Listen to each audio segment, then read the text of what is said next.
The purpose of this film is solely for entertainment and educational purposes. The depictions of deities and religious themes are not intended to offend the sentiments of any religious community. We respect all religious beliefs and traditions. The visuals and stories presented in this film are fictional and bear no relation to any actual person or event. ये कहानी है युगों पुरानी, जब भगवान ब्रह्मा ने इस सृष्टि का निर्माण किया था। उसके बाद भगवान विष्णु ने वैकुंठ को अपना आधार बनाया। ब्रह्मा जी ने ब्रह्मलोक में अपना विकास किया और भगवान शिव ने धरती लोक पर अपना निवास स्थापित किया। महादेव एक विशाल बर्फ से ढके पर्वत पर अपनी तपस्या में विलीन थे। उनकी तपस्या के दौरान उनके हाथ से बंधा हुआ रुद्राक्ष टूट गया और एक नदी में गिर गया। जब रुद्राक्ष पानी में गिर जाता है तब रुद्राक्ष नदी के हर कोने और हर दिशा में वितरित हो जाता है। इनमें से एक रुद्राक्ष माता सती को प्राप्त हुआ और एक इस पुजारी को, जिसे पुजारी एक भव्य मंदिर में स्थापित करता है।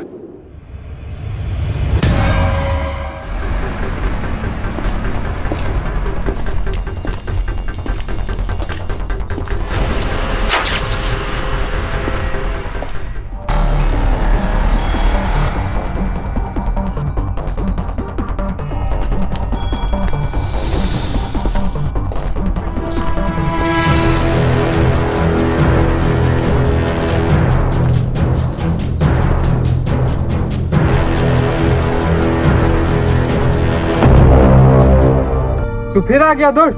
तू हट जा मेरे सामने से, नहीं तो यही मारा जाएगा। मैं इस बार बहुत सिद्धियों का मालिक बन के आया हूँ।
बाबा आप ठीक तो हो ना?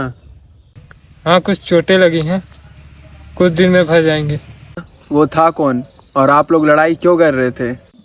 उसका नाम है कालवीर, सबसे शक्तिशाली दानों में से एक, और वो उस मंदिर में स्थापित रुद्राक्ष की शक्ति को हथियाने आया था, जिससे वो ब्रह्मांड का सबसे शक्तिशाली दानव बन जाता है। लेकिन अब कोई चिंता की बात नहीं है, क्योंकि आपने उसे मार दिया। नहीं, वह मारा नहीं है। मैंने उसे कुछ समय के लिए यहाँ से दूर भेज दिया है और वह पुनः ही बहुत शक्तिशाली बनकर आएगा। तो फिर से आप उसे अपनी शक्तियों से हरा दीजिएगा। नहीं, मैं उसे इस बार नहीं हरा पाऊंगा। क्या इसका मतलब उसे रोकने वाला कोई नहीं है? है रुद्र।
आ गया।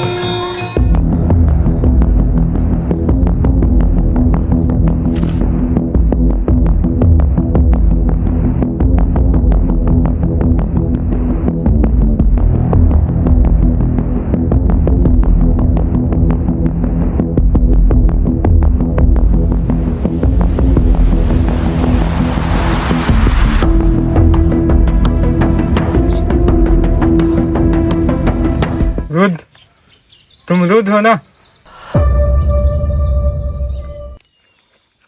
आप मुझे कैसे जानते हैं? तुम्हें कौन नहीं जानता? ये क्या बोल रहे हैं आप? मुझे कैसे कोई जानेगा? मैं तो यहाँ पहली बार आया हूँ।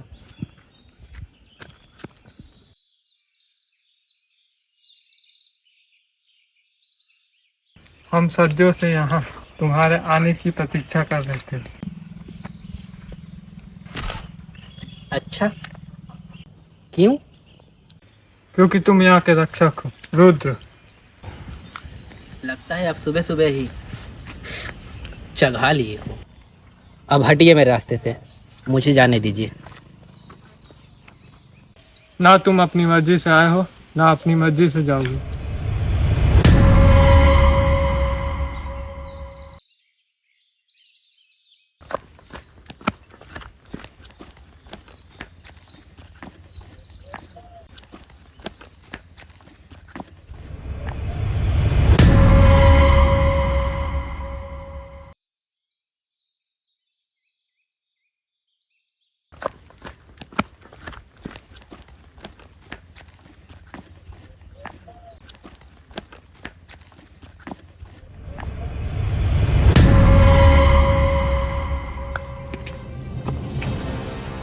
ये मेरे साथ क्या हो रहा है? मैं यहाँ से आगे क्यों नहीं जा पा रहा? मैंने कहा था ना, ना ही तुम अपनी मर्जी से आए हो और ना ही अपनी मर्जी से जाओगे। देखिए, आप मुझे यहाँ से जाने दीजिए।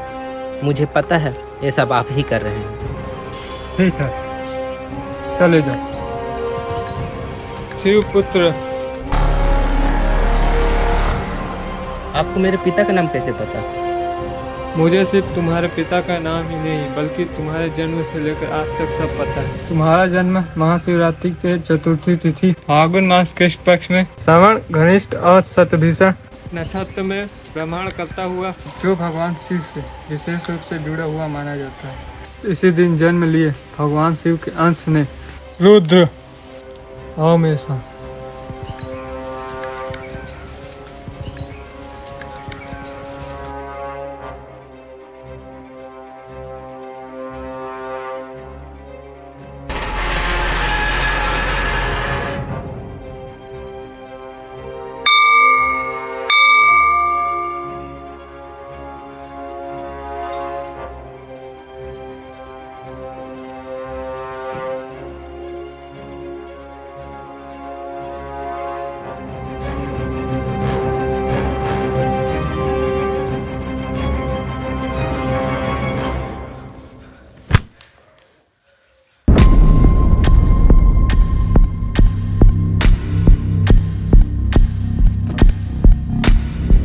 लेकिन मैं एक आम इंसान हूँ। मैं उस राक्षस का सामना नहीं कर सकता। नहीं, तुम स्वयं भगवान शिव के अंश, तुम्हारे अंदर अपार शक्ति है, बस तुम्हें उसे जागृत करना पड़ेगा। लेकिन कैसे? तुम्हें बस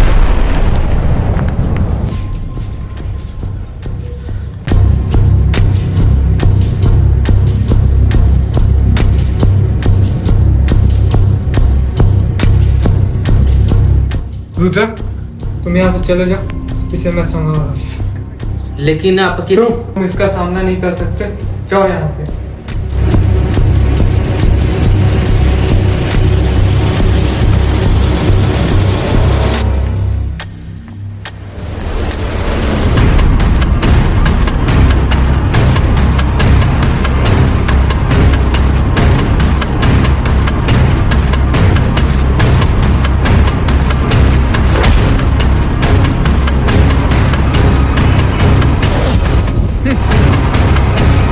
इस बार तू मेरा कुछ नहीं कर सकता, समझा? रुक जा मत, अन्यथा भस्म हो जाएगा।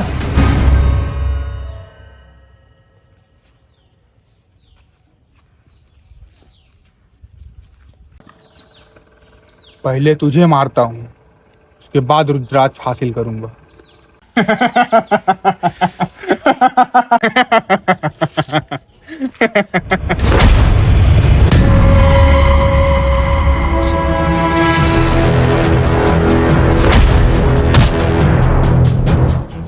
हे महादेव, हमारी रक्षा कीजिए, हमें आपकी आवश्यकता है।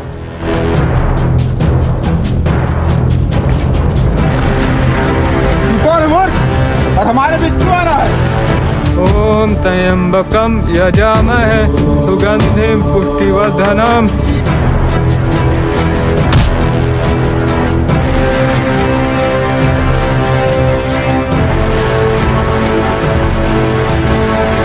उर्वारुकमी बंधना मृत्यो मोक्षी मामृता।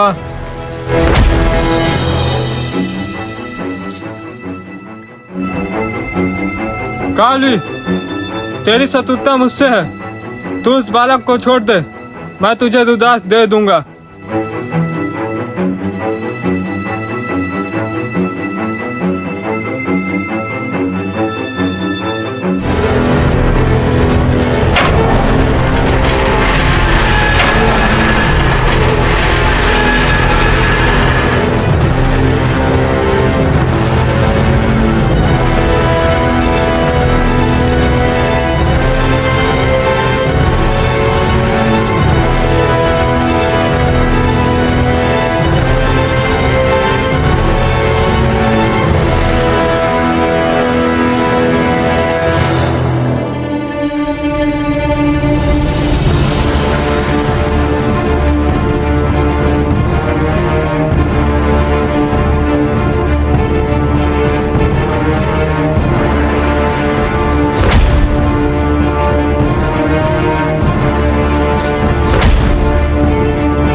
हमारा कार्य पूर्ण हुआ रुद्र। नहीं, अभी हमारा कार्य पूर्ण नहीं हुआ है। लेकिन कालवीर तो मर गया है और रुद्राक्ष तुम्हारे शरीर ने धारण कर लिया, फिर ऐसा क्यों बोल रहे हो? हाँ, मैंने अग्नि रुद्राक्ष को धारण कर लिया है, लेकिन जब मैं बेहोश हुआ था तब मुझे और भी 4 रुद्राक्ष दिखाई दे रहे थे, जिसकी रक्षा मुझे करनी पड़ेगी। तो अभी जाओ, सारे रुद्राक्ष को अपने शरीर में धारण कर लो, क्योंकि कालवीर जैसा दूसरा राक्षस नहीं है। नहीं, कालवीर तो केवल एक परछाई था, उससे भी ज़्यादा अधिक शक्तिशाली दानव मेरा इंतजार कर रहा है।